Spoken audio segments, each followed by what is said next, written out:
Beleza, galerinha? Olha quem tá chegando aqui de novo, eu, professor Ribamar Costa, mais uma vez contigo. Tudo bem, pessoal? Espero que esteja bem com vocês, tudo bem com vocês? A gente vai dando continuidade aos nossos vários temas trabalhados aqui da geografia. E hoje a gente dá continuidade a um tema muito importante. A gente está falando para ti sobre meios de transporte. Hoje a gente inicia, então, o transporte aéreo, galera.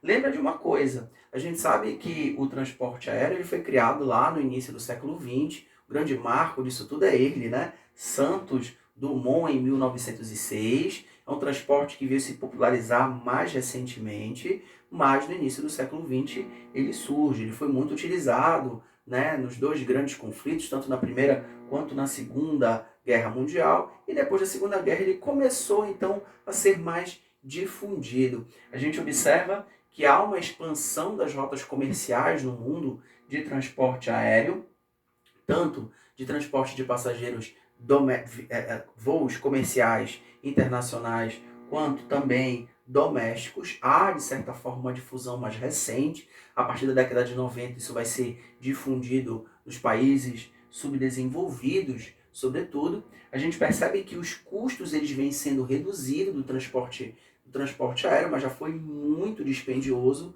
né, viajar de avião, e hoje a gente tem uma média aí, alguns dados que trazem para a gente uma cifra de 3,7 bilhões de passageiros, né, que são então transportados no mundo inteiro. 700 novas rotas aéreas, então a gente percebe que ele vem ainda se expandindo, né? Destaque é para a Ásia, gente, mais uma vez, né? Ali onde a gente tem os formigueiros humanos, a gente falou para vocês da questão do transporte hidroviário, né? Os principais portos são asiáticos, e a gente tem, por exemplo, muitos voos, né, que acontecem nesse continente. Destaque aí os Emirados Árabes, o destaque aí também é a China, tem relação com essa questão do processo produtivo que a China tem, né, a oficina do mundo. E a gente vem, galera, para a primeira vantagem desse transporte. É um transporte super rápido. É a vantagem do transporte aéreo. Entretanto, a desvantagem é que ele carrega menos carga, né? Observamos que além de menos carga, transporta também menos passageiros do que outros meios de transporte, como por exemplo o hidroviário, né, como por exemplo o ferroviário. Transporta cargas de alto valor unitário. A gente sabe que é mais caro você transportar mercadorias via aérea, né? São mercadorias que têm uma certa urgência, mercadorias mais sensíveis que são transportadas. E a gente vem agora então para o transporte rodoviário, esse aí que todo mundo conhece, principalmente no Brasil. Ele é super popular, né? Com estradas, avenidas e ruas, né? Transporte feito por caminhões, ônibus, carros, enfim, teu patinete. A gente percebe, patinete não, a gente percebe que o transporte rodoviário no Brasil ele é super popular, né? Ele vem sendo utilizado há muito tempo e boa parte do nosso modal está baseado nesse transporte. Né? Se popularizou a partir do século XX, sobretudo, a gente sabe que ele é uma tecnologia lá da segunda Revolução Industrial, com o surgimento do motor a combustão. E as maiores malhas rodoviárias, adivinha onde está? Brasil, destaque mais uma vez ela, China, né, Estados Unidos e também Índia.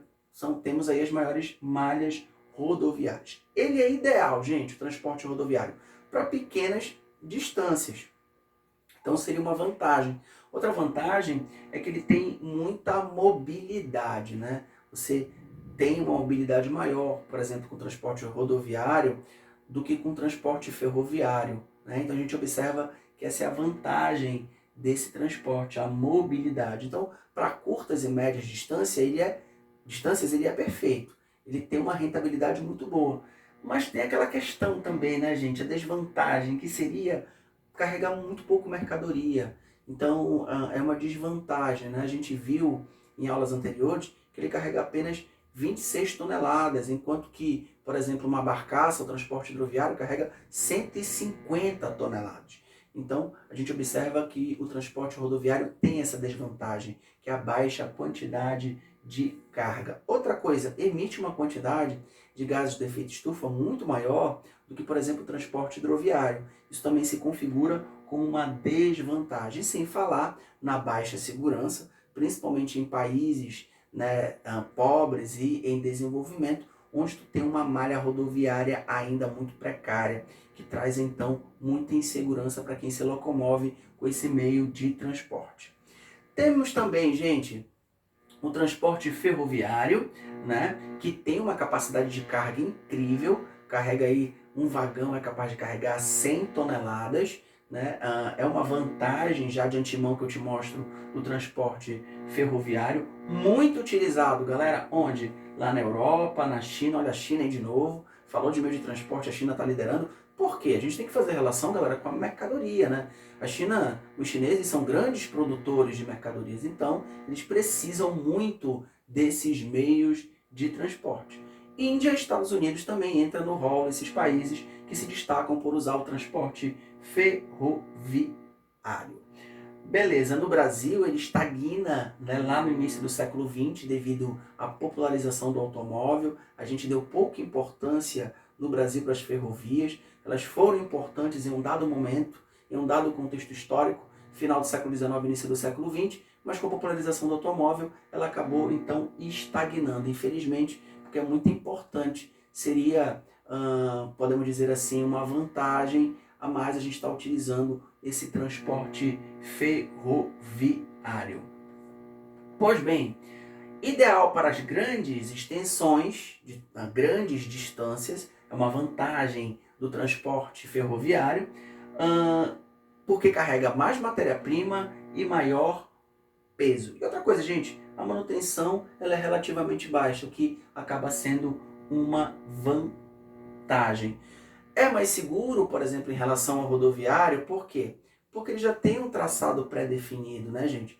Então, é muito difícil que tu tenha algum tipo de problema, que tu tenha algum tipo de acidente nesse tipo de transporte, porque tu tens um traçado definido, pré-definido, que torna ele mais seguro.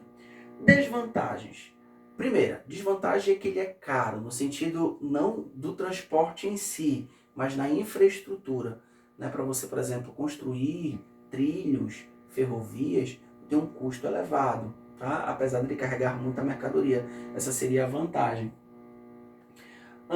Tem que ter a questão do relevo de solo favoráveis, não é em qualquer lugar que você vai construir uma ferrovia, né? Então todo o sistema de engenharia tem que estar adequado, né? Solo e relevo para que isso realmente aconteça. Outra coisa, baixa flexibilidade, ele não tem a mesma mobilidade que o transporte rodoviário tem, porque ele já tem um traçado pré-definido, como a gente falou para vocês.